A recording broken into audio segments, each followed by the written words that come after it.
முராத், உன் அன்னையையும் பாட்டியையும் இங்கிருந்து அழைத்துச் செல். உடனே மருத்துவரையும் அழைத்து வா. ஆகட்டும் ஷஹன்ஷா. பாட்டி, இங்கிருந்து வாருங்கள்.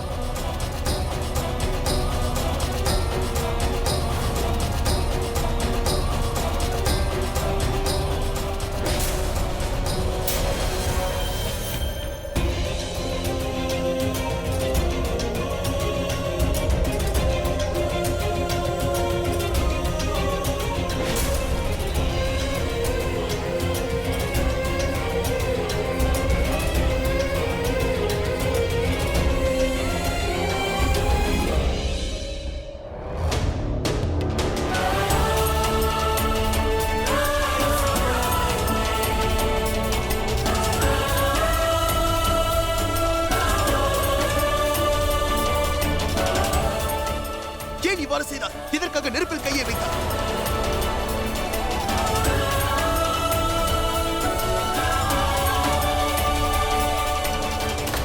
அனைவரும் உடனே பாதுகாப்பான இடத்திற்கு செல்லுங்கள்.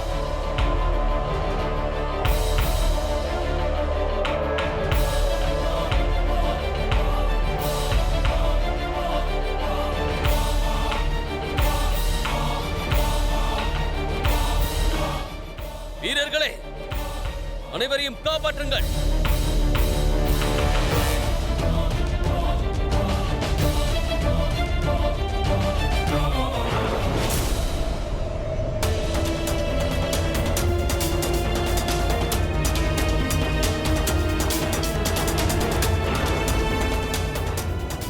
இது என்ன சோதனை? இடி மின்னலோடு சுழல் காற்றம் வந்திருக்கிறது. இதற்கு வாய்ப்பே இல்லை. அனைவரை காப்பாற்றுங்கள், காப்பாற்றுங்கள்.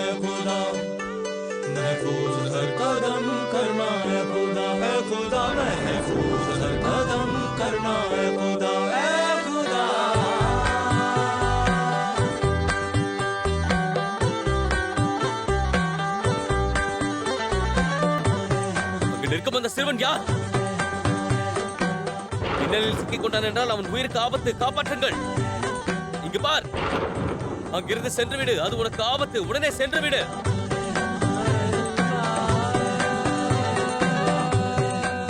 வீரர்களே,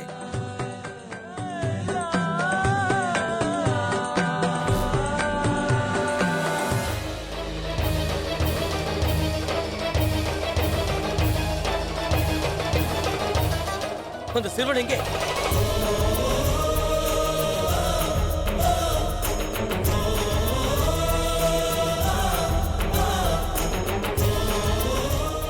நான் பார்த்ததெல்லாம் வெறும் பிரமைதானா?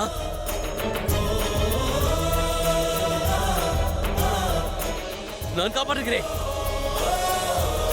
என்ன நடக்கிறது என்று தெரியவில்லையே. நீ உடனே இங்கிருந்து இங்க பார். உடனே வீட்டுக்கு சென்று விடு. இல்லை என்றால் புயலில் சிக்கிக் கொள்வாய். சென்று விடு. இந்த காற்று என்னை ஏதும் செய்யாது. ஏனென்றால் இந்த காற்று வெளியில் இல்லை, உன்னுள் தான் இருக்கிறது ஜலால். அதை உன்னால் மட்டும்தான் நிறுத்த முடியும். நீ தவறான பாதையில் செல்கிறாய். இன்னும் நேரம் உள்ளது. சரியான முடிவை எடு. சரியான வழியில் செல். ஏதோ சிறுவன் ஆயிற்றே என்று பேசினால் நீ ஷஹன்ஷாவிற்கே அறிவுரை கூறுகிறாயா? நிச்சயமாக நான் குழந்தைதான், ஆனால் ஞானி, அனைத்தும் தெரிந்தவன். அதை நீயும் புரிந்து கொள் ஜலால். இந்த உலகம் முழுவதும் உன்னால் இயங்கவில்லை, ஆனால் நீ மாறினால் அனைத்தும் நிச்சயமாக மாறும். இங்கு பார், நீ மாறினால் நிச்சயமாக இந்த இயற்கையும் மாறும். ஜலால், உன்னை தேர்ந்தெடுத்திருப்பது இயற்கையை மாற்றுவதற்காக அல்ல. உன்னை தேர்ந்தெடுத்தது மக்களுக்கு உதவி செய்வதற்காக. உனக்கு சக்தியை கொடுத்திருப்பது அதை சரியான முறையில் பயன்படுத்தத்தான். தடுமாறும் அப்பாவி மக்களை காப்பாற்றுவதற்காக தான். அல்லாஹ் உனக்கு தந்திருக்கும் சக்தியை தவறான முறையில் பயன்படுத்தினாய் என்றால் அது குதாவை கேள்வி கேட்பதாகும். நீ குதா அல்ல, குதாவின் பிள்ளை, அவ்வளவுதான். குதா ஒருவர்தான், அவருக்கு நிகர் யாரும் இல்லை. நீ பாசத்தாலும் அன்பாலும் மட்டுமே இவ்வுலகை ஜெயிக்க முடியும். அதனால் மட்டுமே உலகை ஒன்று சேர்க்க முடியும். உங்களை நீங்களே கடவுளாக நினைத்துக் கொள்ளாதீர்கள். அப்படி அவர் இருந்திருந்தால் இப்படி ஒரு புயலே வந்திருக்காது. குதா இருந்திருந்தால் இந்த மக்களுக்கு உதவி செய்திருப்பார். குதா நிச்சயமாக உங்களுக்கு உதவி செய்வார். ஆனால் அதற்கு நீங்கள் அவரை நம்ப வேண்டும். நீங்கள் குதாவின் பிள்ளை என்று நம்ப வேண்டும். இந்த புயல் காற்றை முடிவுக்கு கொண்டு வர வேண்டும் என்றால் முதலில் உங்களுள் நிம்மதியை கொண்டு வர வேண்டும். பூதாவின் மீது முழுமையாக நம்பிக்கை வர வேண்டும். உனக்கு நிம்மதி கிடைக்கும்.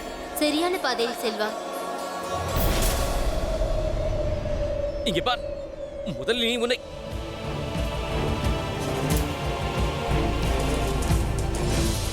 தம்பி எங்கு சென்றான்?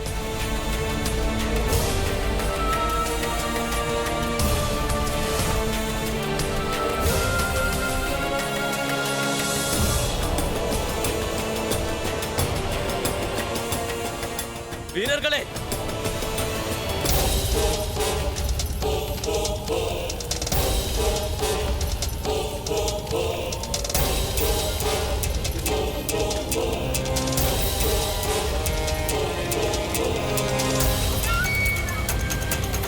மிகவும் பிரமாதம்.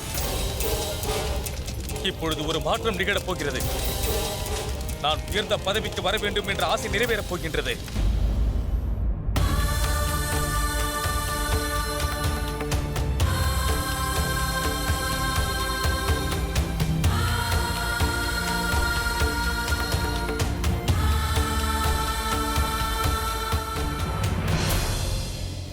ஜோதபேகம், இங்கு என்ன செய்கிறீர்கள்? செல்லுங்கள், சென்று உங்கள் அறையில் ஓய்வெடுத்துக் கொள்ளுங்கள். செல்லுங்கள். வணக்கம் ஷஹின்ஷா. வணக்கம் ராஜமாதா. வெளியே நிலவரம் என்ன? ஷஹின்ஷா, ஆக்ரா முழுவதும் நிலைகுலைந்து விட்டது. ஏழைகளின் குடிசைகள் மட்டுமல்ல, மாட மாளிகைகளும் உருக்குலைந்து விட்டன. ஆயிரக்கணக்கான மக்களும் மயங்கி விழுந்து விட்டனர். விவசாயிகள் உட்பட பலரும் இறந்து விட்டனர். உசு ஷஹின்ஷா, மக்கள் மிகவும் பயந்துள்ளனர்.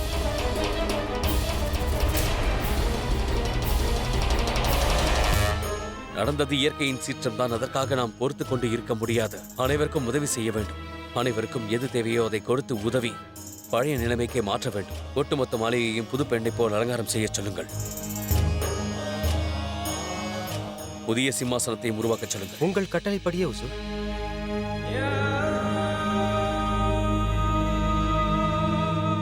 எப்பொழுதும் என்னுடைய கனவு தவறு என்று நினைக்கிறீர்களா? அதற்கு எந்த அர்த்தமும் இல்லையா? அது வரப்போகும் ஆபத்தின் எச்சரிக்கை என்று தெரியவில்லையா? ஷெயின்ஷா, ஒரு முறை அல்ல 2 முறை என் கனவு நிஜமாகி இருக்கிறது. பண்டிதர் பத்ரிநாத்தும் உங்கள் ஜாதகத்தை பார்த்துவிட்டேன். இது இயற்கை பேரறிவு. இதற்கும் என் ஜாதகத்திற்கும் எந்த சம்மதமும் இல்லை ஜோதாபேகம். என் ஜாதகத்தை விடுங்கள். ஆக்ரா மொத்தமும் அழிந்திருக்கிறதே, அப்படி என்றால் அனைவரின் ஜாதகமும் சரியில்லை என்று அர்த்தமா? அந்த ஜோதிடர் அனைவரின் ஜாதகத்தையும் படித்தாரா என்ன? ஷெயின்ஷா, நீங்கள் விஷயத்தை திசை திருப்ப பார்க்கின்றீர்கள். தாங்கள் தான் அதை செய்கிறீர்கள் ஜோதாபேகம். நான் நினைத்தது என்னவென்றால், நடந்தது இயற்கையின் பேரழிவு. இந்த அழிவிற்கு உங்கள் ஜோதிடராலும் எதுவும் செய்ய முடியாது. ஆக்ராவில் இது போன்ற புயல் ஏற்கனவே வந்திருக்கிறது, இனியும் வரும். ஆனால் நீங்கள் அதை மூட நம்பிக்கையோடு நினைத்து பேசாதீர்கள். ஆனால் ஷெயின்ஷா, நீங்கள் புரிந்து கொள்ள... ஜோதாபேகம், நாம் பேசுவதற்கு நிறைய நேரம் இருக்கிறது. ஆனால் இப்போது என்னிடம் இல்லை. ஏனென்றால் நான் ஷஹன்ஷா, எனக்கு நிறைய வேலை இருக்கிறது. இப்போது தயவு செய்து என்னை நீங்கள் தொந்தரவு செய்யாதீர்கள். எனக்கு நீங்கள் உதவி செய்ய வேண்டும் என்று நினைத்தால் சென்று உங்கள் அறையில் நிம்மதியாக ஓய்வெடுங்கள். செல்லுங்கள்.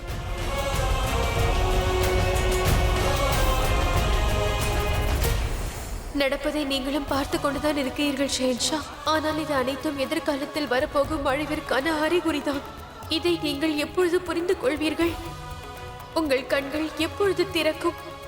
கடவுளே, காலம் கடந்து ஷெஹன்ஷா புரிந்து கொள்வதற்குள் அவருக்கு ஒரு சரியான மார்க்கத்தை காட்டுங்கள்.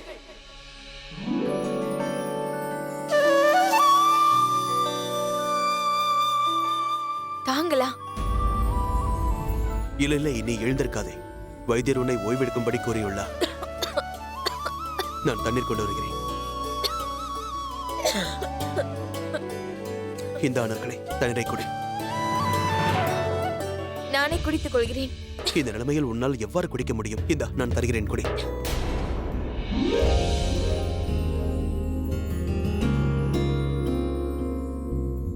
நான் எங்கிருக்கிறேன்? நீ இப்பொழுது என் அறையில் தான் உள்ளாய். எதற்காக இங்கு அழைத்து வந்தீர்கள்? நான் உடனே இங்கிருந்து செல்ல வேண்டும். நான் உனக்கு உதவுகிறேன் கொஞ்சம்.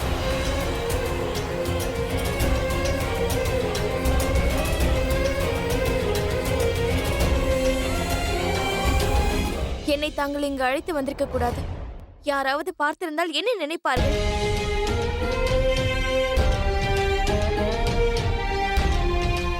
யார் என்ன நினைத்தாலும் எனக்கு அதை பற்றி கவலை இல்லை.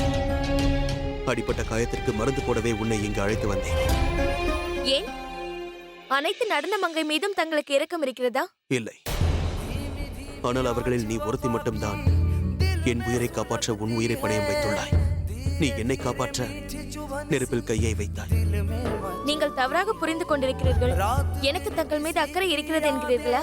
அவ்வாறு நினைத்தால் அது தவறு. என் மனதில் தங்கள் மீது அப்படி ஏதாவது இருந்தால் அது வெறுப்பு மட்டுமே. நான் உங்களை மன்னிக்க போவதே இல்லை. பிறகு எதற்கு என் உயிரை காப்பாற்றினாய்? 3 காரணங்கள். முதலாவது, தாங்கள் இளவரசர், நான் ஒரு நடன மங்கை. இரண்டாவது, தாங்கள் என் உயிரை காப்பாற்றி இருக்கிறீர்கள், அதனால் நான் தங்களுக்கு கடமைப்பட்டிருக்கிறேன். மூன்றாவது, தாங்கள் மான்பாயின் வருங்கால கணவர், வரப்போகும் கணவர். பிறகு மான்பாய் என்னுடைய தோழி.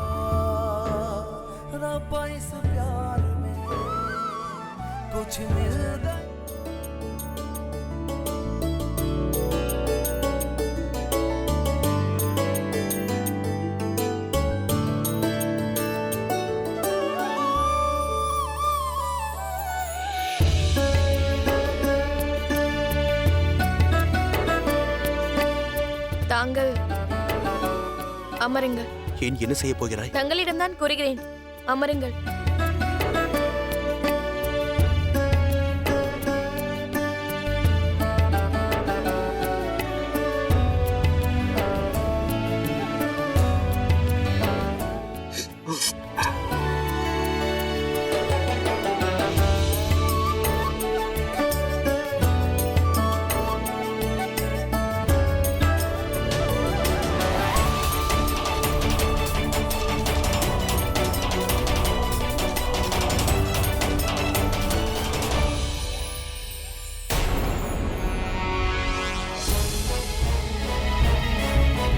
யாகுதா, மான்பாய் இங்கு வருகிறாளே, அவள் சலீம் அண்ணாவையும் மன்னர்களையும் பார்த்தால் கவலைப்படுவாள். நாம் தான் ஏதாவது செய்ய வேண்டும்.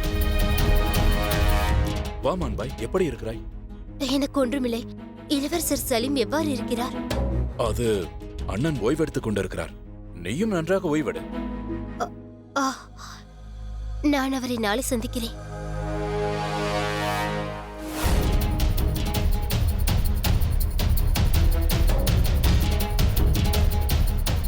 இந்த அனார்கலி இங்கேன்னு செய்கிறாள்?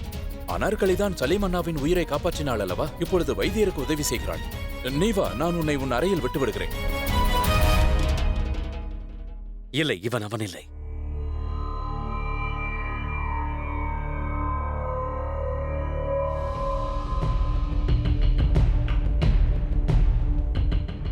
இவர்களில் யாருமே அவன் இல்லை.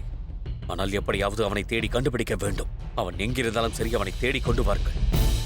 நீங்க பார், நீ அவனை பார்த்தாய் அல்லவா? நான் அவனிடம் பேசும்போது நீ அங்குதான் இருந்தாய். அதனால் நீயும் அவனை பார்த்திருப்பாய் அல்லவா? சென்று அவனை தேடி அழைத்து வா. நான் கூறியது உனக்கு கேட்கவில்லையா? சென்று அவனை தேடு. இடியூருக்கு மன்னிக்க வேண்டும் ஹுசூர். நான் எந்த சிறுவனை போய் தேடுவது? அந்த சமயத்தில் தங்களை தவிர வேறு யாரும் இல்லையே.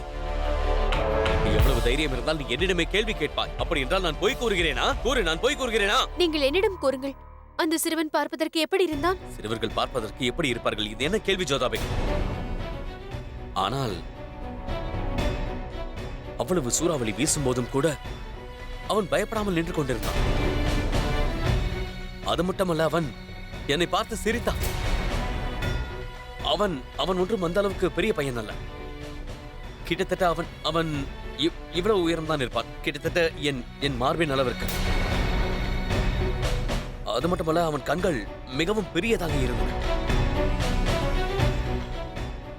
புயல் காற்று வீசியதால் எனக்கு வேற எதுவும் புரியவில்லை ஜோதா பேகம்.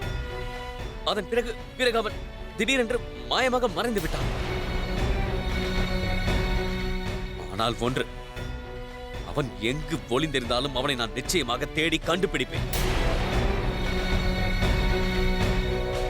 இரவுக்கு தேவையான ஏற்பாடுகளை நீங்கள் செய்து விட்டீர்களா? தங்கள் கட்டளைப்படி அனைத்து வேலைகளையும் நான் செய்துவிட்டேன் ஷகன்ஷா. உளவாளிகள் தயாராக இருக்கிறார்கள். உணவு மருந்தும் தயாராக இருக்கிறது. அதிகாரிகள் கண்காணிக்கிறார்கள். ஆனால் எப்படியாவது அந்த சிறுவனை கண்டுபிடிக்க வேண்டும். அவன் நிச்சயமாக இங்குதான் எங்காவது ஒளிந்திருக்க வேண்டும். அரண்மனை முழுவதுமாக தேடி பாருங்கள். அவனை எப்படியாவது கண்டுபிடிக்க வேண்டும். நான் அவனிடம் பேச வேண்டும்.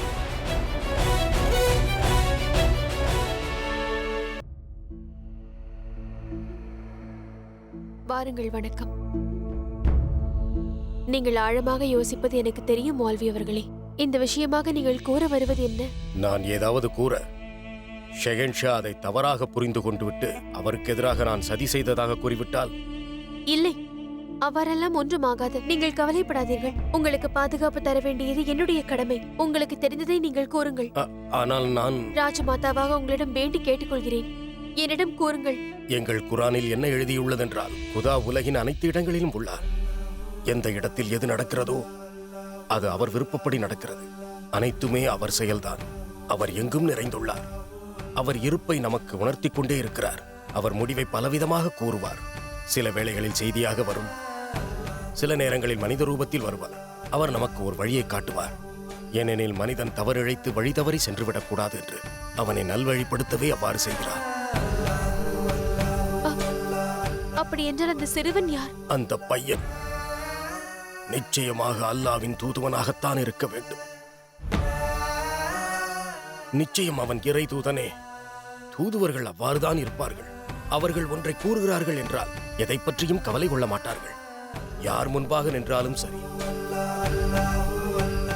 ராஜமாதா அவர்களே, எனக்கு சந்தேகமாக உள்ளது. அந்த சிறுவன் நிச்சயம் இறை தூதனே.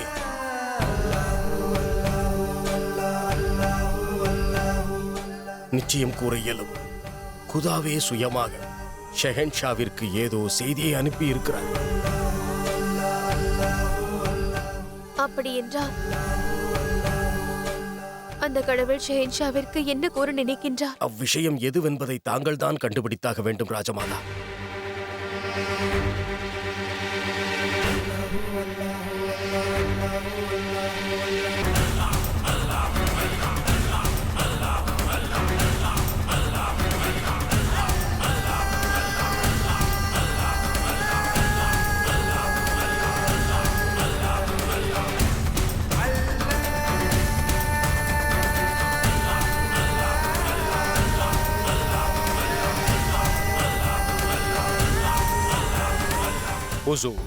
வந்த புயல் ஆக்ராவையே புரட்டிவிட்டது.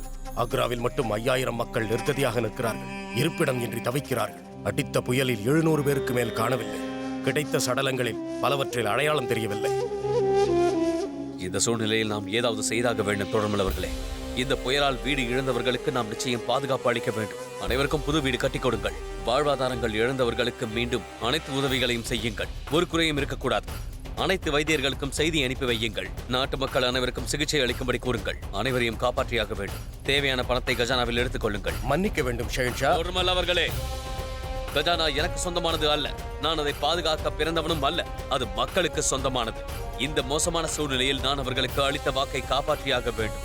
இக்கட்டான சூழ்நிலையில் நான் அவர்களோடு நிச்சயம் இருப்பேன். அவர்களுக்கு ஒரு பிரச்சனை என்றால் ஷெஹன்ஷா ஜலாலுதீன் முகமது அக்பர் அவர்கள் முன்பு நிச்சயம் இருப்பான். மிகவும் சரியாக கூறினீர்கள் ஷெஹன்ஷா. தாங்கள் மிகப்பெரிய சக்தி என்று நிரூபித்து விட்டீர்கள். தங்கள் பிரஜைகளுக்காக எதையும் செய்வீர்கள்.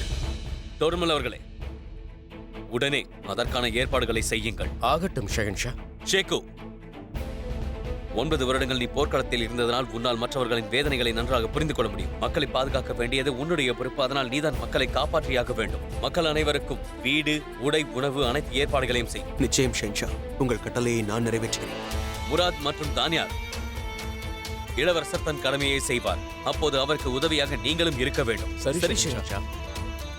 இந்த சூழ்நிலையில் நான் ஒன்றை நிரூபிக்க வேண்டும்.